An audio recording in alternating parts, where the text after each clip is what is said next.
বলেন, যার হক এসেছে সত্য, ওয়াজাহাকাল বাতিল, চলে গেছে মিথ্যে। ইন্নাল বাতিল, নিশ্চয় মিথ্যে, কানা যাহুকা, চিরদিন মিথ্যে। বেশিরভাগ মুসলিম সালাত আদায়ের সময় যেগুলো আমরা বলি সেগুলো জানেন। সূরা ফাতিহা, পবিত্র কোরআনের আরো কিছু আয়াত, পবিত্র কোরআনের কয়েকটা ছোট ছোট সূরা, এগুলো আমরা সালাতের সময় বলি।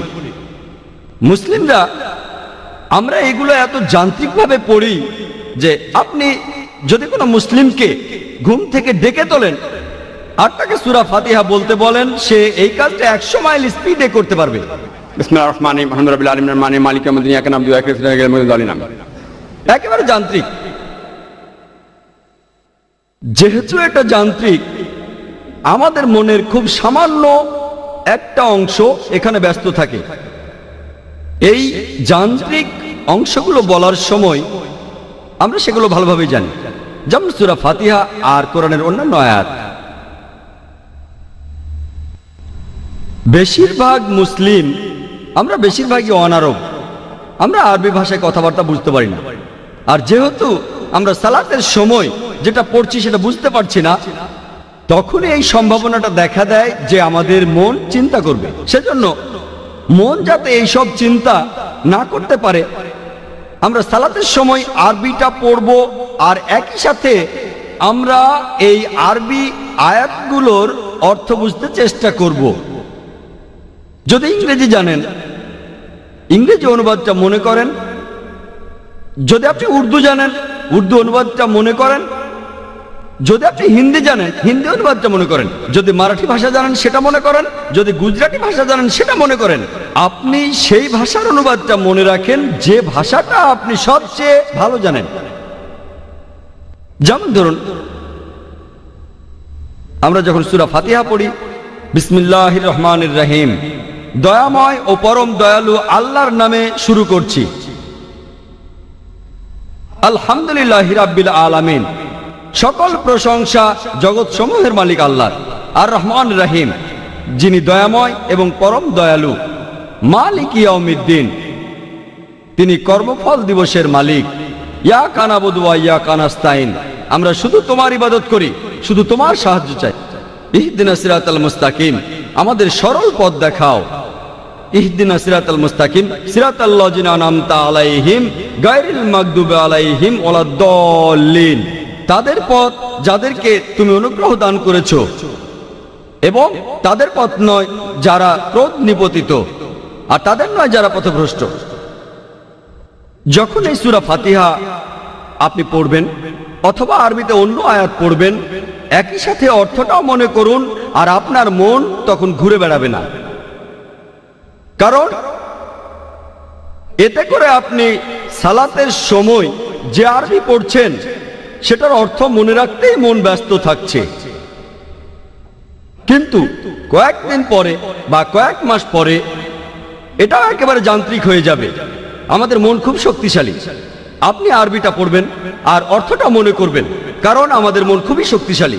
এখানেও সম্ভাবনা থাকে যে মন অন্য চিন্তা করবে, কিন্তু সম্ভাবনাটা কম, কারণ মনের খুব ছোট্ট একটা অংশ আরবি পড়ায় ব্যস্ত থাকবে। আর আপনার মনের যে বাকি অংশটা তখন অর্থ মনে করবে। অন্য চিন্তা করার সম্ভাবনা কম, তারপরও মন চিন্তা করতে পারে। মনের এই চিন্তা দূর করার জন্য আপনি আরবিতে আয়াতগুলো পড়বেন আর সেগুলোর অর্থ মনে করবেন। এছাড়াও আপনি মনোযোগ দেবেন যে আয়াতগুলো পড়ছেন আর তার অর্থ মনে করছেন। একজন মানুষ দুটো জিনিসের উপরে 100% মনোযোগ দিতে পারে না।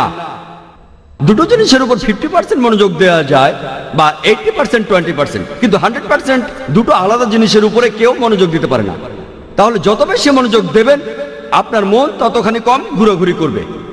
মনের এই ঘোরাঘুরি বন্ধ করতে আমরা আরবি আয়াতগুলো পড়ব, আয়াতের অর্থ বুঝবো আর সেই অর্থের উপর মনোযোগ দেব।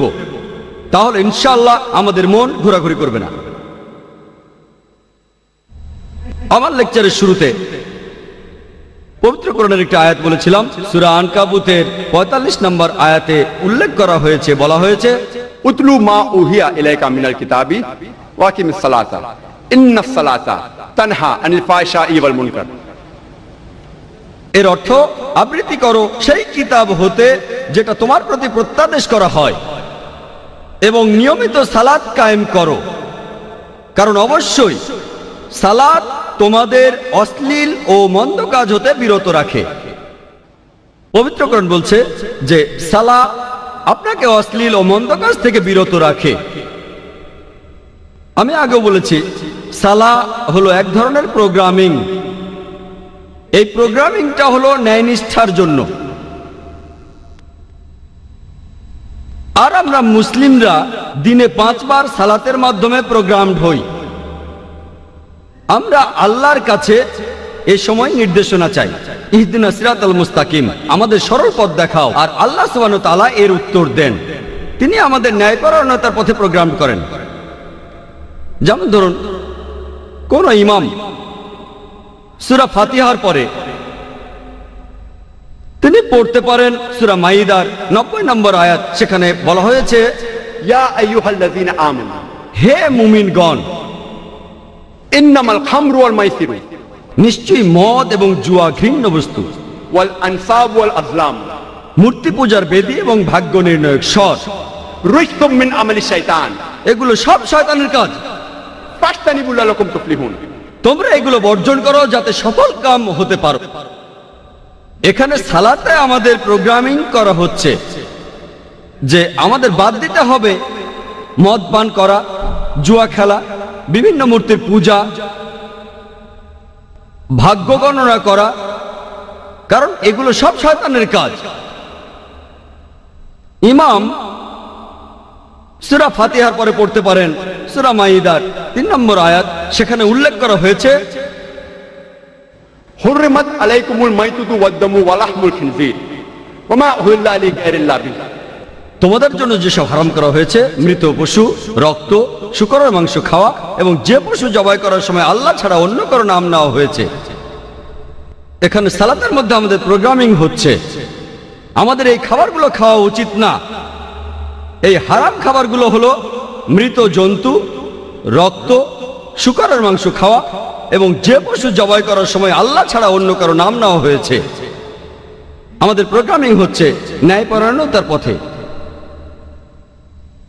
ইমাম সূরা ফাতিহার পরে তিনি পড়তে পারেন সূরা ইসরার 23 নম্বর ও 24 নম্বর আয়াত। সেখানে বলা হয়েছে যে আল্লাহ সুবহানাহু ওয়া তাআলা তোমাদের নির্দেশ দিয়েছেন তোমরা শুধু তার ইবাদত করো এবং পিতামাতার সহিত সদ্ব্যবহার করো। যদি তাদের একজন অথবা দুজনেই বার্ধক্যে উপনীত হয়, তাদের কোনো রকম ধমক দিও না, এমনকি উফ শব্দটাও বলো না, বরং তাদের সাথে সম্মান করে কথা বলো এবং মমতা দিয়ে তাদের সাথে ব্যবহার করো। আর আল্লাহর কাছে প্রার্থনা করো, তাদের প্রতি দয়া করো যেভাবে তারা শৈশবে আমাকে লালন করেছেন। আমরা প্রোগ্রামিং হচ্ছি যে বাবা মায়ের সাথে ভালো ব্যবহার করতে হবে।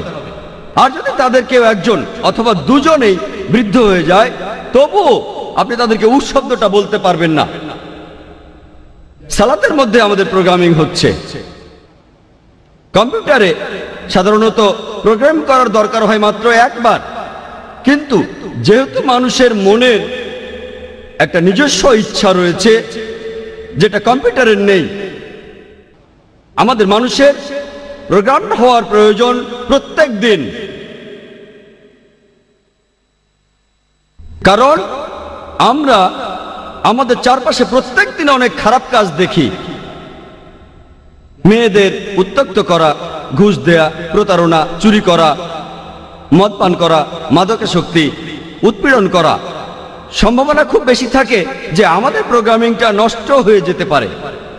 এজন্য প্রত্যেক দিন সালাতের মাধ্যমে আমাদের প্রোগ্রামিং করা হচ্ছে যাতে করে আমরা সিরাতুল মুস্তাকিমে থাকতে পারি, সরল পথে থাকতে পারি। কিছু মানুষ বলতে পারে যে কেন দিনে একবার সালাত কায়েম করেন না, কেন এই কাজটা দিনে 5 বার করেন? শরীর সুস্থ রাখার জন্য আমাদের দিনে কমপক্ষে 3 বার খাওয়ার দরকার হয়। যদি দিনে একবার খান তাহলে আপনার শরীর খুব একটা স্বাস্থ্যবান হবে না। একইভাবে শরীরের আত্মার জন্য আমাদের দরকার কমপক্ষে দিনে 5 বার প্রোগ্রামিং করা, দিনে 5 বার সালাত আদায়। একবার আদায় করা যথেষ্ট নয়। আর এই কারণেই মুসলিমরা দিনে 5 বার সালাত আদায় করি। ইহুদিরা তারা তাদের প্রার্থনা করে প্রত্যেকদিন 3 বার। এই কথাটার উল্লেখ আছে ওল্ড টেস্টামেন্টে বুক অব ড্যানিয়েলস 6 নম্বর অধ্যায় 10 অনুচ্ছেদ। মুসলিমরা আমরা প্রত্যেক দিন কমপক্ষে 5 বার সালাহ আদায় করি প্রত্যেক দিন। আমাদের এই নির্দেশ দিয়েছেন আল্লাহ সুবহানাহু ওয়া তাআলা, আর এই আদেশ প্রযোজ্য সব মুসলিমদের জন্য। পবিত্র কোরআনে বলা হয়েছে, সূরা হুদের 114 নম্বর আয়াতে উল্লেখ করা হয়েছে, সূরা ইসরার 78 নম্বর আয়াতে উল্লেখ করা হয়েছে, সূরা তাহার 130 নম্বর আয়াতে উল্লেখ করা হয়েছে এবং সূরা রুমের 17 নম্বর আয়াত ও 18 নম্বর আয়াতে উল্লেখ করা হয়েছে। আর পবিত্র কোরআনের এই আয়াতগুলোতে আল্লাহ মানুষকে নির্দেশ দিয়েছেন দিনে 5 বার সালাহ আদায় করার জন্য। যে 5 ওয়াক্ত সালাহ আমরা মুসলিমরা আদায় করব সেগুলো হলো ফজরের সালাহ, যেখানে আমরা আমাদের সালাহ আদায় করি ভোরবেলা থেকে শুরু করে সূর্য ওঠার আগে পর্যন্ত। দ্বিতীয়টা হলো জোহরের সালাহ, যে সময় সূর্য সবচেয়ে উপরে থাকে সেই সময় থেকে শুরু করে সূর্য যখন হেলে পড়ে অর্থাৎ দুপুর থেকে বিকেল পর্যন্ত সময়। তৃতীয়টা আসরের সালাহ, জোহরের ওয়াক্ত শেষ হওয়ার পর থেকে সূর্যাস্তের ঠিক আগ মুহূর্ত পর্যন্ত। চতুর্থ হলো মাগরিবের সালাহ, সূর্যাস্তের সময় থেকে শুরু করে আকাশে লালিমা থাকা পর্যন্ত। আর এশার সালাহ আকাশে লালিমার পর থেকে মধ্যরাত পর্যন্ত যে কোনো সময় আদায় করা যায়। মুসলিমরা সালাহ আদায় করবে